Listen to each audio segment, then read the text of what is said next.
must look for Babis Masteridis. He's one of the most colorful characters in the city, and the owner of this restaurant, Nυκτερίδα.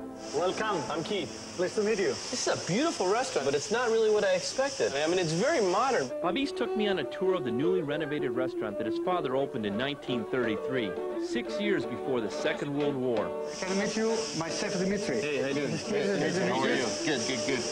Hey, we're going to the market. You want to join us? I would love to go to the market. Oh, I mean, there's nothing, you can learn so much about the culture and where you're at. We're going to the market. Babis tells me that he's been coming to this market since he was a young boy.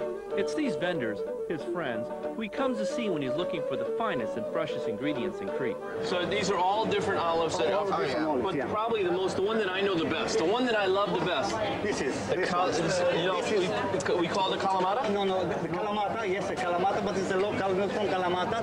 And Kalamata, see, Kalamata is a town in Greece. Right. That this variety of olives comes from, but this one comes from Crete. We call them xidatas, which means that they sit in vinegar. It's a big olive. It's very plump. Oh, yeah. A lot of flavor. A lot of flavor, a lot of meat in that olive. And this is another green olives they call colibades. That'd be great in a martini. That's what they do back in the States. They put a pepper in there, you know, take the pit out, put the pepper in there, and that's... I knew that olive. With the sea only a few blocks away, you're guaranteed to find really fresh seafood here. As a matter of fact, most of these have only been out of the water for a few hours. Look at that octopus. That is beautiful. Now, you get a lot of these in the water out here. A lot of this in the water. And the most important thing, this is a fresh. This is fish they swim 1 hour ago. Every time I've eaten octopus in Greece, it's very tender. How does it get it so tender? They have a way to move it. They beat it on the ground? They beat it on the rock. So they catch it and they beat it on the ground? For about half an hour. Like this for half an hour like They this. beat it on the ground and it tenderizes it. Oh, yeah. Oh, yeah. So this man, they buy it now. You just buy the octopus. Doesn't leave it to make more soap. This is sea urchin. Sea urchin. Sea That's urchin. the roll. This is only the eggs of the sea urchin. Oh, yeah. So this is something very special. So do you see the difference? Open your mouth. Oh wait, no, you first. No. You first. You take the poison. You must put lemon and olive oil. Oh, it's sweet. Really sweet. It's great. Wow. This is the real. That is good stuff. Look at that. You go with the woman after that? That's aphrodisiac. The Greek, everything's women with Greek, you know? Everything is an aphrodisiac.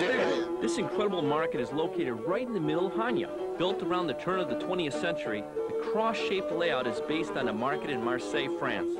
This is where the locals pick up fresh ingredients for their daily meals. So the cheese they make here in Crete, is it different than in Greece? I mean, is there a different cheese? Here we have the experience. The Cretans, they make cheese for 1,000 years. They make cheese from the goat milk. This is the most popular because it's strong from the fat, and that's why they live many years. They eat a lot of cheese.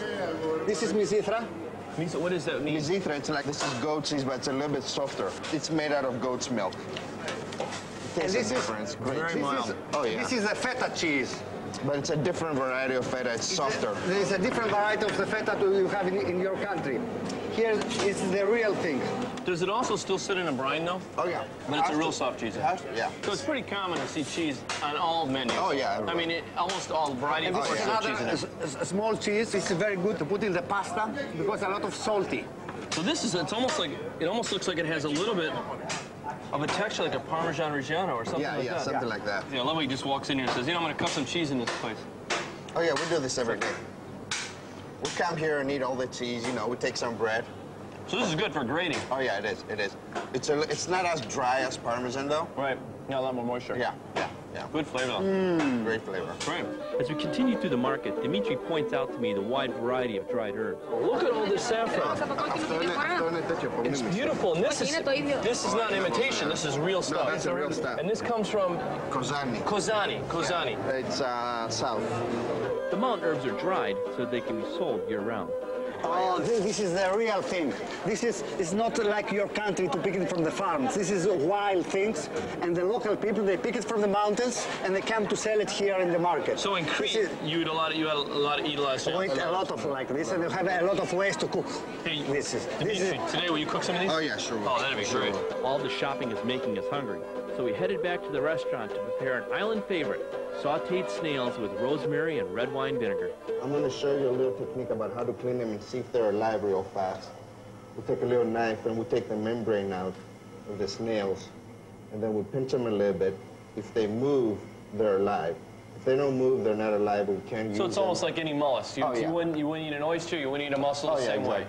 Now, what we do after that is we boil them in water, salt and pepper, bay leaf for about 40 minutes, and then they're like here, they're cooked and they're ready to go. So these are cooked, okay. Yeah, these are cooked, they're ready to go.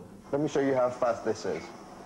Olive oil. First of all, olive oil. Let's just for a second, let me just steal this moment and talk about olive oil. As you were telling me in the market, olive oil has helped people live for a long period of time, and they eat very little animal fat. Oh yeah, definitely. Except for a cheese. Definitely, definitely. So we get the pan really hot, we add the olive oil.